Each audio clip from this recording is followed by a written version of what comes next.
বিষয়টা হচ্ছে যে বহুত্ববাদের কথা বললেন, কিন্তু হিন্দুত্ববাদেও বিশ্বাসী বিজেপি, এবং আমরা দেখেছি হিন্দু হিন্দু এক হও, হিন্দু হিন্দু ভাই ভাই, এই স্লোগানও কিন্তু বারবার বিরোধী দলনেতা দেয়। তাহলে কি এখানে কোথাও হিন্দুত্ববাদের জায়গা থেকে কিছুটা বিজেপি সরে যাচ্ছে? हिंदुस्तान में रहने वाला, हिंदुस्तान को माँ कहने वाला सब हिंदू।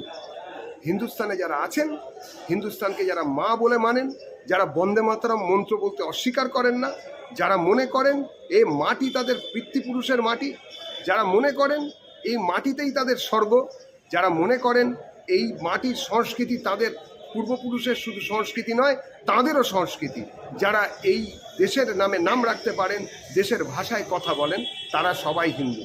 সুতরাং হিন্দু, বিজেপি, সনাতন ইত্যাদি শব্দাবলী বলে কোনো কিছুর মধ্যে ধোঁয়াশা তৈরি করার কোনো জায়গা নেই। হিন্দুত্ব, ভারতীয়ত্ব এবং ভারতীয় জনতা পার্টি এই হিন্দুত্ব নামক ভারতীয়ত্ব বা বহুত্ববাদেই আমরা বিশ্বাস করি। হিন্দুত্ব কোনো ধর্ম নয়, হিন্দু কোনো ধর্মের ব্যাপার নয়, এটা একটা ব্রহ্মানতা, এটা একটা সাংস্কৃতিক পরিচয়, আমরা এটাতে বিশ্বাস করি। কিন্তু এতদিন যেভাবে দেখা গেছে হিন্দুত্ববাদী বা হিন্দু হিন্দু এক হও, হিন্দু ভোট দরকার, এই বিষয়গুলো যেভাবে সামনে এসছে, বিরোধী দলনেতার আমরা দেখেছি যেভাবে তিনি সামনে এনেছেন বিষয়গুলোকে, সাধারণ মানুষ কি কোথাও বিভ্রান্ত হবে না এখন যেটা বিজেপির লাইন আপ হচ্ছে? আমরা হিন্দুদের এক হতে বলেছি, 100 বার বলেছি, আমি আবারও বলছি, যারা হিন্দুস্তানকে মা বলে মনে করেন আমরা তাদের হিন্দু বলে মনে করি, যারা বন্দে মাতরম গাইতে অস্বীকার করেন না আমরা তাদের হিন্দু বলে মনে করি, যারা চিরাতন সনাতনী যত পদ্ধতি আছে, যেটা শাশ্বত পদ্ধতি, আমাদের পুরনো যে যত সংস্কৃতি আছে সেই মানবিন্দুগুলোকে যারা তাদের মানবিন্দু বলে মানেন, তারাও হিন্দু। আমরা সমস্ত হিন্দুকে এক হতে সেই জন্য ডাক দিয়েছি। আরেকটা বিষয় যে শান্তনু সেন, তার কিন্তু ডাক্তারি যে লাইসেন্স সেটা বাতিল হলো, কিভাবে দেখছেন? ওখানে কিচ্ছু বলা যায় না, কখন যে কার কী হয় কিচ্ছু বলা যায় না। শিব ঠাকুরের আসল দেশে আইন কানুন সর্বনেশে এইসব কিছু শুনেছিলাম, একটা ছড়া, ওই পার্টিটাতে ওই রকমই চলে। কার লাইসেন্স কখন বাতিল হচ্ছে, কে পড়া না করে, দেখুন পড়াশুনো না করে ডক্টরেট হওয়া, চাকরির পরীক্ষা না দিয়ে চাকরি পাওয়া ইত্যাদি প্রভৃতি, এটা তো এই রাজ্যের নিয়ম। এখানে আবার শান্তনু সেনকে নিয়ে আলাদা ব্যতিক্রম করছেন কেন? সবই সমান। একদিকে মদন মিত্র, একদিকে রাজন্যা, দুজনেই তৃণমূল কংগ্রেসের সাথে যুক্ত। তারা যেভাবে প্রকাশ্যে এই কসবা কাণ্ড নিয়ে মুখ খুললেন, কিভাবে দেখছেন? ইতিমধ্যেই মদন মিত্রকে শোকজও করা হয়েছে, তিনি ক্ষমাও চেয়েছেন। ওরা বলবেন, ওনারা বলছেন, বিবেক হয়তো বেঁচে আছে, কিন্তু তৃণমূল কংগ্রেস নামক সর্বগ্রাসী যে দলটি আছে তারা বেশিক্ষণ ওদেরকে বলতে দেবে না। সত্যি কেন বলে ফেলছেন, কিসের জন্য বলছেন, আর সত্যি বলার পরেও বা কেন তৃণমূল কংগ্রেসে আছি বলে গর্ববোধ করছেন, সেটা ওনাদের জনতার সামনে গিয়ে বলা দরকার। যে তৃণমূল কংগ্রেসে এইরকম লোকেরা আছে, তাহলে তাদের মধ্যে কি আপনারা বলতে পারছেন না কেন? তাহলে সিদ্ধারা কেউ না কেউ কোথাও না কোথাও বন্ধক রেখেছেন বলে মানুষ মনে করবে। দেবজি দাস, একদম শেষ প্রশ্ন, 26-এর নির্বাচন একদমই আসন্ন।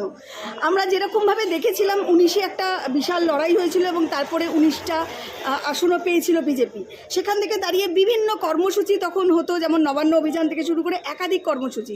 26-এর নির্বাচন সামনে, আবার কি বিজেপিকে সেইভাবে অ্যাক্টিভলি দেখা যাবে মাঠে ময়দানে? কারণ প্রচুর দুর্নীতি থেকে শুরু করে বিভিন্ন ইস্যু ইতিমধ্যেই সরকারের তরফ থেকে সামনে এসছে। না, সর্বত্র বিজেপি আন্দোলনে ছিল, বিজেপি মামলাগুলো করেছে বেশিরভাগ, এবং সর্বত্র বিজেপির মতন করে আন্দোলনগুলো করেছে।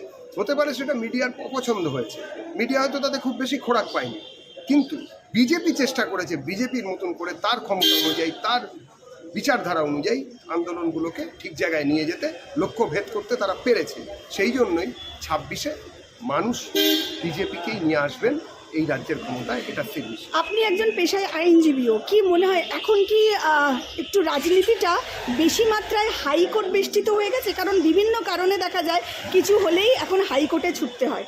এই বিষয়টাকে কিভাবে দেখছেন? এটাই কি রাজনীতি ছিল? হাইকোর্টের 5 জন জজ সাহেব, মহামান্য জজ সাহেব একসঙ্গে বসে কোনো রকম বিতর্ক সৃষ্টি না করে নিজেদের রায়ের মধ্যে একযোগে বলেছেন এই রাজ্যে আইনের শাসন নেই, এই রাজ্যে শাসকের আইন চলছে। এই রাজ্যের পান থেকে চুন খসা, সরস্বতী পুজো করবে না দুর্গা পুজো করবে, দুর্গা পুজো করতে গেলে কত সময় নিয়ে করবে, দুর্গা ঠাকুরের কতক্ষণ ধরে আরাধনা হবে, সমস্ত কিছুর জন্য বাঙালি সমাজকে হাইকোর্টে গিয়ে পৌঁছতে হবে। তো সেই খাতে কী হবে, বাঙালিকে বাঁচতে গেলে বাঙালির জন্য যে হোমল্যান্ড, বাংলা ভাষায় কথা বলা বাঙালি নয়, শুধু বাঙালি সংস্কৃতিকে বাঁচিয়ে রাখার জন্য 5000 বছর 7000 বছরের বাঙালি সংস্কৃতি, সেটাকে বাঁচিয়ে রাখার জন্য যে হোমল্যান্ড তৈরি হয়েছিল পশ্চিমবঙ্গ, তার চারিত্রিক গঠনকে সুস্থ রাখার জন্য, একই রকম রাখার জন্য যে পদ্ধতি, সেটা হচ্ছে ভোট দিয়ে 26-এ বিজেপিকে আনতেই হবে। কলেজ ইউনিয়নগুলোর রুম বন্ধ করার নির্দেশ দিল কলকাতা হাইকোর্ট, কিভাবে দেখছেন? এ আর নতুন কথা কি, কলকাতা হাইকোর্ট এসব নির্দেশ দিচ্ছেন, আর যাদের বিরুদ্ধে দিচ্ছেন তারাই তো একদিন চেষ্টা করেছিল হাইকোর্টেরই দরজা বন্ধ করে দেবেন, এবং বিচারকের ঘরের সামনে তারা প্রায় শুয়ে পড়েছিল, লোকেদের ঢুকতে দেয়নি, উকিলদের কথা বলতে দেয়নি। এ তো হাইকোর্ট। আর যতগুলো ট্রায়াল কোর্ট আছে জেলায় জেলায়, তাদের অবস্থা দেখে আসুন, তাদের কীরকম রাজনৈতিক চাপের সম্মুখীন হতে হয়। সুতরাং যে রাজ্যে আইনের শাসন নেই, শাসকের আইন আছে, সেক্ষেত্রে হাইকোর্টের এই হস্তক্ষেপ, এছাড়া এটা খুবই লজ্জার যে দরজা বন্ধ করে দিতে হচ্ছে। হয়তো একদিন হয়তো শিক্ষা প্রতিষ্ঠানেরও দরজা বন্ধ করে দিতে হবে হাইকোর্টের নির্দেশে, যদি এই অবস্থা চলে। সেই অবস্থা থেকে মুক্তি পেতে বিজেপি ছাড়া বাংলায় আর কোনো গতি নেই। দেবজিদা, দীর্ঘদিন ধরে জল্পনা চলছিল এই বঙ্গ বিজেপির সভাপতি কে হবে। ইতিমধ্যেই কিন্তু শ্রমিক ভট্টাচার্য তিনি সভাপতি হলেন। কি মনে হয় যে দীর্ঘদিন এই বিজেপি যেভাবে লড়ছে, এবং আদি নব্বর একটা বিষয়ে অনেক দিন ধরেই শোনা যাচ্ছিল, শ্রমিক ভট্টাচার্যের হাত ধরে কি যারা পুরাতন তারা কি আবার ফিরবে? আমাদের পার্টিতে সভাপতির পরিবর্তন বা যে কোনো দায়িত্বের পরিবর্তন, সেটা একটা রুটিন চেঞ্জ, এটা একটা প্রবাহমানতা। এতে নতুন পুরনো কোনো নীতির পরিবর্তন এরম কোনো কিছু নয়, এটা স্বাভাবিক। এর সঙ্গে বিজেপি পার্টিটি নীতির কোনো পরিবর্তন হবে না। আর দ্বিতীয়, নতুন পুরনো এইসব হচ্ছে প্রেসের তৈরি জিনিস, আমরা মনে করি এসব মিডিয়ার জিনিস। মতান্তরকে মনান্তরের স্তরে নিয়ে যাবার মতন কোনো উৎসাহ আমাদের কর্মী, আমাদের নেতারা কখনো দেখাননি। হতে পারে যে কিছু ক্ষেত্রে এরকম কথাবার্তা মিডিয়া বলেছেন, মিডিয়ারা তৈরি করেছেন। আমাদের সভাপতি ঘোষণা করেছেন, সর্বসমক্ষে ঘোষণা করেছেন, যার হাতে পতাকা, যিনি কাজ করবেন তিনিই বিজেপি।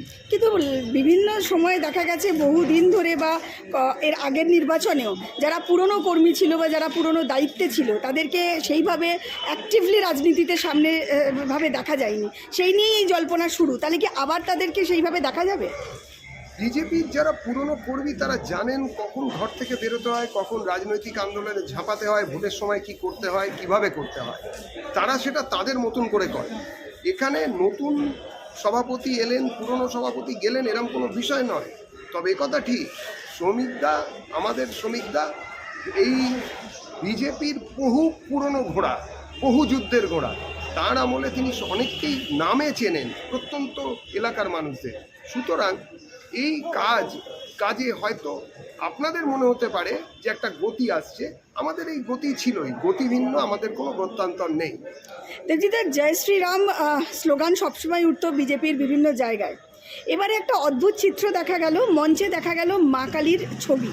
তাহলে কোথায় মা কালী যেহেতু শক্তির উৎস, বিজেপি কি তাহলে আরও শক্তিশালী করে এই 26-এর নির্বাচনে লড়বে, তার একটা বার্তা, নাকি অন্য কোনো রাজনৈতিক সমীকরণ? শ্রীরাম কি আপনাদের মনে হয় দুর্বলতার চিত্র বা উৎস? তা তো নয়, শক্তি সবসময় আছে। আমাদের এই বহুত্ববাদের বাংলা, এই বাংলায় যদি বিজেপি থাকে, এই বাংলায় যদি বিজেপিকে সরকারে যদি না রাখা হয়, তাহলে এই বাংলা থেকে বহুত্ববাদটাই উঠে যাবে। এইরকম পরিস্থিতি এসেছে। এই বাংলায় এখনো পর্যন্ত হিন্দু সংখ্যা গরিষ্ঠ বলেই এখনো পর্যন্ত মন্দিরগুলো টিকে আছে, এটা মনে করা হচ্ছে, কেননা পার্শ্ববর্তী বাংলাদেশের অবস্থার অনুসারে। আপনারা দেখুন ঢাকার রমনার কালী মন্দির কী অবস্থা, প্রত্যেকটি হরি মন্দির বা কৃষ্ণ মন্দির সেগুলোকে ভাঙচুর করা হচ্ছে। লোকনাথ বাবার বাড়ি এলাকায় সেখানে হিন্দুদের কি অবস্থা। এই যে একতরফা আক্রমণ, পোগ্রম, একতরফা এথনিক ক্লিনজিং, এর বিরুদ্ধে এই বাংলাতে যদি বাঙালিকে টিকে থাকতে হয়, যদি বাঙালিকে বাঙালি রশ্মিতা নিয়ে বাঁচতে হয়, তাহলে বিজেপি ছাড়া কোনো গতি নেই। অন্য রাজনৈতিক দলও যদি করতে হয়, তাহলেও প্রথমে গণতন্ত্রকে ফিরিয়ে আনতে হবে। সেই গণতন্ত্রকে ফেরাতে গেলেও ভারতীয় জনতা পার্টি ছাড়া 26-এ আর কোনো গতি নেই বাঙালি, সেটাই অবস্থা।